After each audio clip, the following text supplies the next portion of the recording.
Beat Princeton, who was ranked. They beat Loyola, but they lost to a good Penn team in the Ivy League, and so this is an important game for the Blue Devils also.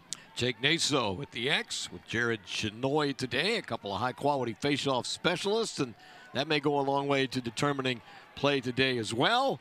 As we are underway with Jake Kapp scooping this one up off to Joe Gooley, and Richmond goes to work now. The face-off piece definitely, we almost always say that from game to game that's important. Clock is at 29 and counting. Dalton Young now dumps one to the side. Graham can't handle it, and the Blue Devils will come away with it. They will have Patrick Jamison in the cage today. An outstanding goalie as found himself playing midfield for that group, and I think really liked being part where he didn't have to be the guy every single time down. But being covered by a short stick, he was almost left with no choice but to go situations on the right, especially. You want to try to avoid those situations that are going to result in a penalty.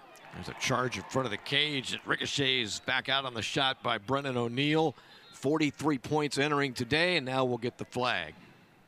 Andrew McAdory is working on the perimeter. Charles Basamo with it now. His shot comes free on the near side. And Richmond will battle for this. And challenging somebody to beat their man. Toss in front. Nice stop there by Jameis. Back squared away.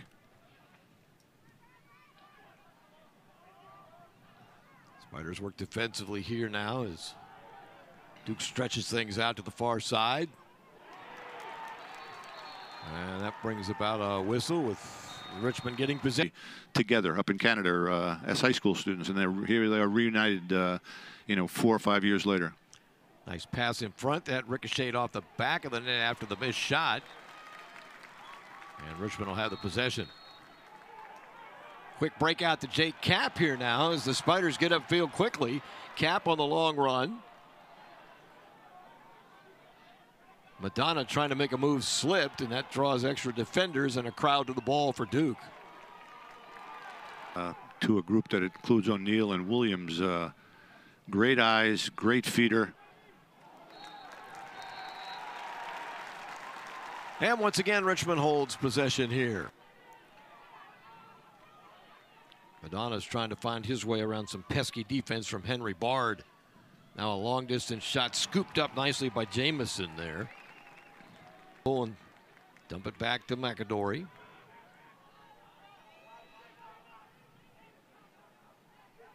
Nice work to the front. Low shot will find the cage, and it's McAdory on the tally. And McAdory with his 14th goal of the season.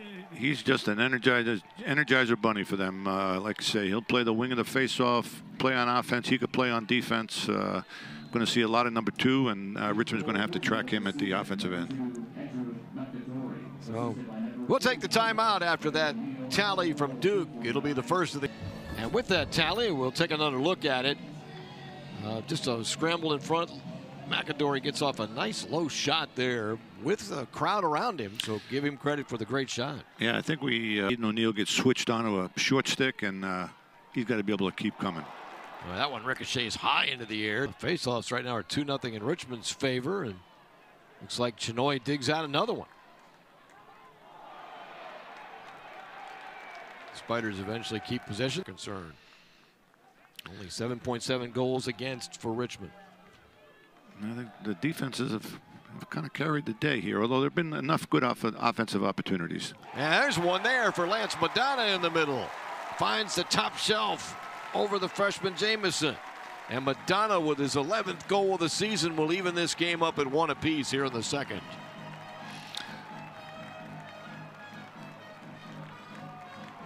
Young shooters watching the highlight. Watch this overhand stroke. Got just enough room between the defenders and found its way. Now the face-off again between Jaso and Chenoy.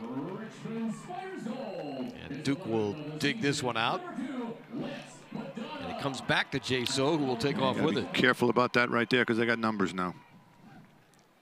Near side, Zawada's got room, and he'll find a quick answer. Got around Vigu in that unsettled situation, and for Zawada, 18th goal of the season now.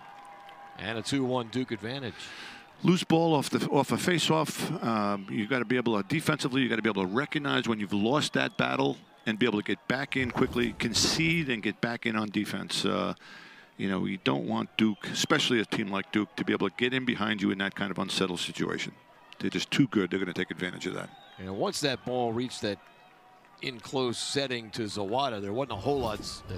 Well, Jamison comes in the goal. He's the starter. You know, he beat out a fifth-year player who was the starter last year. Nice shot by Sheridan, and there's Dalton Young. You know, Dalton Young, yeah. And he, you know, Richmond needs him to step up, especially in a game like this. You know, with Dalton drawing the best defenseman every time. You need more guys that can be dangerous. Yeah. I found myself in a similar situation a lot of the time. You know, playing with Dalton Young and Lanchberry down there on attack. A lot of times you're drawing a more favorable matchup, and those are the games where you have to step up and make something happen. And I think O'Neal's done a great job of that throughout his career so far, and hopefully he can keep it going.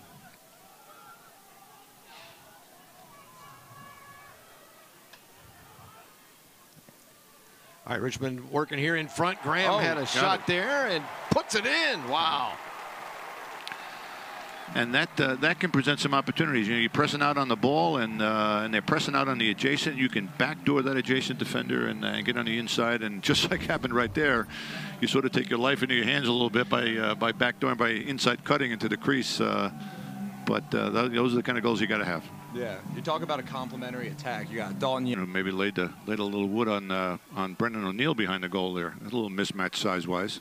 Yeah, Jeff. I mean, don't be deceived by his size. I think playing at Richmond with him, he was one of the strongest guys in the weight room. Oh, yeah. He's one of the most athletic guys on any field.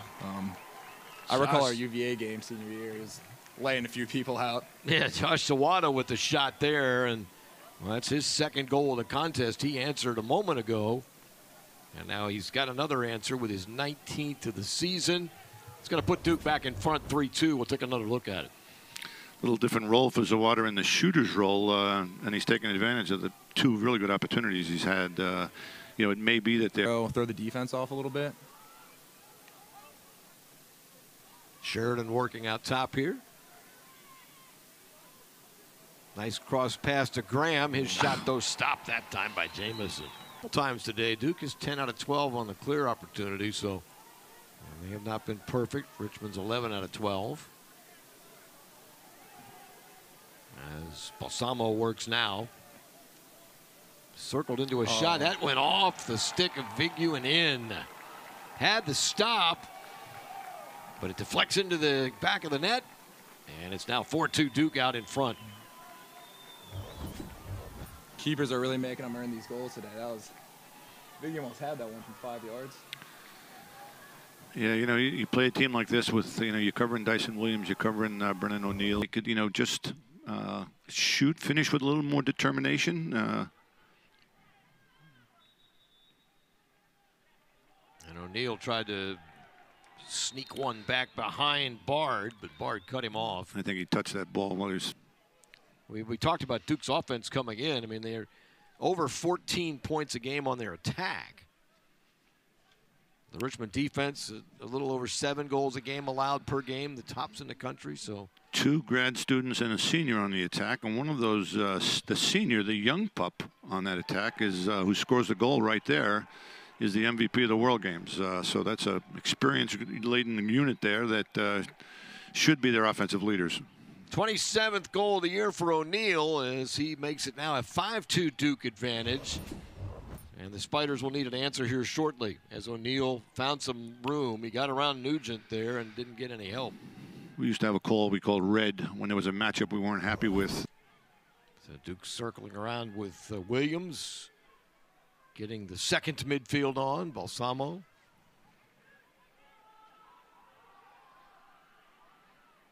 Open look on the far side, and that's a tough angle shot, but it's a goal. I believe that's still Naso out there who picks up the tally. And it is. That's a great shot. They drop in off Naso, you know, kind of assuming that he's not going to be a threat to score that goal, and he sticks it. So now Duke's raced ahead to a 6-2 advantage. And Naso got it in that top corner. Now Dalton Young working through. Nice turn to the inside, and Young will stuff one home. They're going to wave that off. They wave that one off.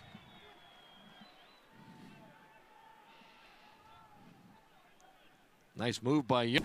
You had a play down the other end. Duke picks up the ball. They're going down the other end. They're starting to establish their offense. And then now we're going to go back and check the replay. So the shot was released by Young, and they still waved it off as they signal to the far side. So it remains no goal.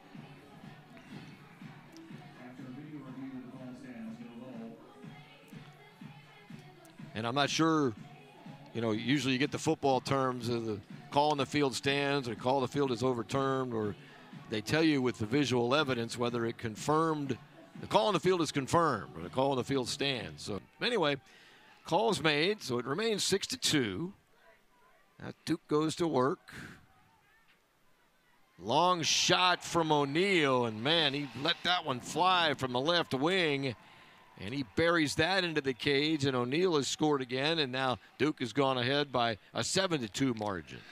In most cases, you know, you're a left-hander in that position. You'd like to slough off of that a little bit and be able to help out. It's not a great shooting spot, but Brandon O'Neal can score from almost anywhere on the field. And again, for young players, watch that stroke. Overhand to the side. He came into today 5th all-time at Duke in career points and goals. All my years playing defense, there weren't a lot of guys that outweighed me, and but in this case, you know, he's about 45 pounds heavier than I was when I was in college. Here's a toss in front, and that's going to get put in. You know, O'Neal turned and looked behind him as if he didn't know where the ball went, and one of the other Devils picked it up and slammed it home. So now Duke's on a little bit of a roll here with a 8-2 advantage as Dyson Williams picks up his 31st goal of the season. Yeah, you know, a very prototypical Canadian sniper, just deadly on the inside with his left hand.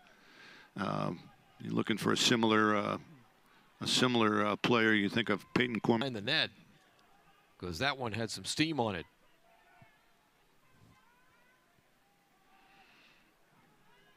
Now Duke continuing to work on the offensive end. And O'Neal just plows his way into a shot. This one's dumped in front, and Papendick will stuff it home. And that's just ball movement, people in the right place at the right time. And Duke now has 5 goals this quarter for a 9-2 lead. And that's what these teams, you know, with these kind of skilled players can do. They just can hurt you, and then they get on a little run with the face-off, and then they come back, and in the Here comes Madonna again, trying to work through defense. Got an assist on the pick there. Finds his way up the left side. Toss in front. Not able to get that one through. Who's playing big in the cage. The cage looks a little smaller. I think Ryan Dunn addressed it a little bit. You know, you think about it a little too much, and you're trying to be a little too fine in your shooting. We had when I was late in my just before I became a head coach, UMass had one of the great goalies of all time. Whoop, another goal. Boy, that's a tough shot from Ben Johnston there, and that's going to give him 10 on the year now. Big, strong freshman. He's going to be a force in the college game going forward. It also gives Duke 10 for the game at 10-2, and a 6-0 run this quarter. Johnston just fires from the wing.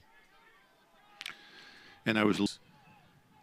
Pass back out top, receives the ball back from Danenza. And a chance in front. Out the stick, you know, grabbing guys and all. It's, yeah, it's a little strange. Nice deflection there by Duke's defensive play of Henry Bard. Said that was on Jay, so it may have been made in those instances. So. Along with Tom Starsha and the rest of our crew, Robert Fish here for quarter number 4 now. O'Neal. And early in the game, we saw the second midfield came out a couple times very early, you know, and what you hope is be able to get them involved in the play and take advantage of that. As a game like this goes on, we just saw less and less of them. you kind of, it's not germane to just Richmond in this case. That's where you run the ball. Isn't that the saying? That's right. And but you get into these kind of games, and the ball it just seems that how come the ball never bounces our way? Josh Sawada just missed one in close. Richmond comes out with it off to Tommy Stull. He'll get it ahead quickly. Smith feeds it across to Young. Young around the pick. Young into position. Can't get anything off yet, couldn't though. Get his hands free there. Sheridan's got a short stick matchup here. Couldn't create anything, though. And that pass is intercepted.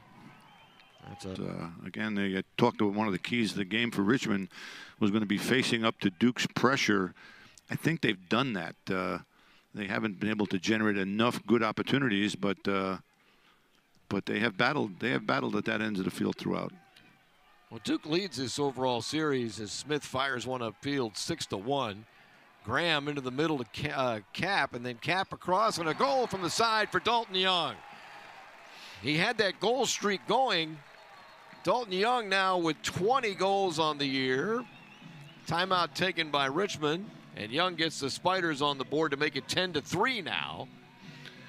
And again, we referenced it earlier in the game. Against a team like Duke, you're not going to get a lot of settled opportunities. You got to make the most of your transition opportunities. You're going to need to be aggressive pushing the ball up the field when you have numbers like that. And Richmond does that and does a good job. We'll step aside. Now a 10-3 matchup here as Cap finds Dalton Young, and Young gets on the board here this afternoon in the fourth quarter. There's more coming your way from Robin Stadium in just a minute. Ball back, but at the same time, at this point with this lead, Duke at the very least wants to be aware of that time on the shot clock and take some of that off. 18 seconds on the clock now.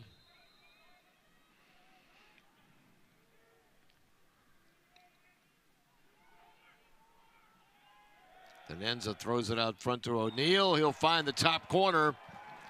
And so O'Neal picks up his third goal of the day, 29th of the season, pushes Duke now to an 11-3 advantage, and 3:56 left in the contest. And let me repeat myself as often as I can for young players. Look at this stroke. Overhand to that side pipe. That makes him so much. He can do that. They haven't run a lot of the invert offense. Well, a wicked shot there from McAdory, and he converts on that opportunity somehow. And Duke's had some incredible goals today, now taking a 12-3 lead, second goal of the game for McAdory. Speaking of Coach Caputo this weekend, this past week, again, he mentioned McAdory as perhaps their best player. With all the talent we've seen out there and all the outstanding players at each position, he thinks that young man throws it length of the field. It'll be speared by the keeper, Jamison, who had the big afternoon as well. And Duke will walk out of Robin Stadium with a win over Richmond here today by the margin of 12-3. And Dom, as you said earlier, you talked about the meaning for the Spiders. They do drop to 5-3. They've got Georgetown in here next, and that'll be the final tune-up for the Spiders before they step into conference play at St. Bonaventure on March 30. Yeah, it was a good game. Richmond played well. They came in here with every intention of coming away with a win here today. And like I say, I think in the early going, especially in that first quarter, they had the better of the play and might have had a lead.